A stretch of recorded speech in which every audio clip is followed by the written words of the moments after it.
สวัสดีเนาะสวัสดีมื้อนี้ตุวังก็มีอันโปรแกรมแปลงไฟล์มาฝากมาตอนมาทุกคนเนาะผู้ใดที่อยากได้อันโปรแกรมนี้ก็ทักมาหาตุวังเนาะคืออันไฟล์ PDF ตัวนี้เดี๋ยวนี้ตุวังก็สิมาเป็นตัวอย่างให้เบิ่งว่าไฟล์ PDF นี่เอาไปแก้มันเป็นไฟล์ document หรือว่าไฟล์ Word นะคืออันโปรแกรม Format Factory ตัวนี้ตุวังก็สิมา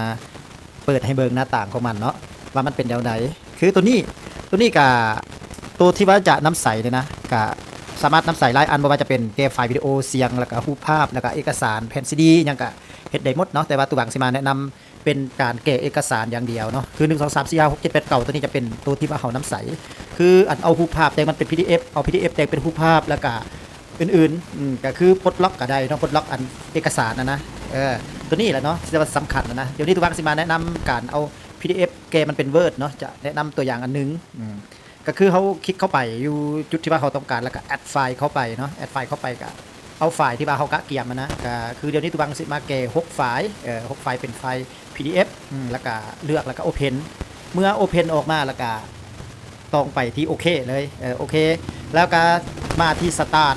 การที่ว่าเขาสตาร์ทนี่ก็เป็นการที่ว่าเขาเริ่มให้มันดัดเกนะแล้วก็ไฟล์จะดัดเกแต่ 1% 500%เนาะตัวนี้ก็แล้วแต่ไฟล์ของเขาไฟล์ผู้ใดใหญ่ไฟล์ผู้ใดน้อยก็รอถ่าตามอันขนาดไฟล์ของเขาว่ามันมีจากเมกะไบต์จากกิโลไบต์เราทำเมื่อมันสำเร็จแล้วก็ไปที่อันแฟ้มของเขาเนาะอันโฟลเดอร์นะแล้วก็จะได้มาแบบนี้คือทางนี้จะเป็นทางที่ว่าแกเป็นเวิร์ดทางอันเบื้องขวามือเบื้องซ้ายมือจะเป็น PDF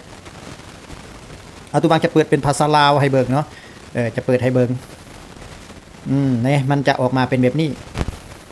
เปิดออกมาแล้วมันจะเป็นแบบนี้สามารถดัดแก้ได้นะสามารถดัดแก้เอกสารทุกสิ่งทุกอย่างจะเป็นการเปลี่ยนข้อความจะเป็นการแก้ตารางทุกสิ่งทุกอย่างเพราะว่ามันกลายเป็นไฟล์อันด็อกคิวเมนต์นะไฟล์ Word 100%เลยผู้ใดที่ว่าอยากได้โปรแกรมตัวนี้ก็ทักมาหาตุบัง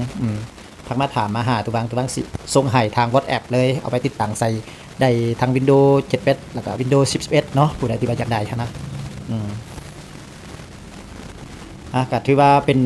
โปรแกรมสมบูรณ์เนาะโปรแกรมสมบูรณ์ตุบังจะให้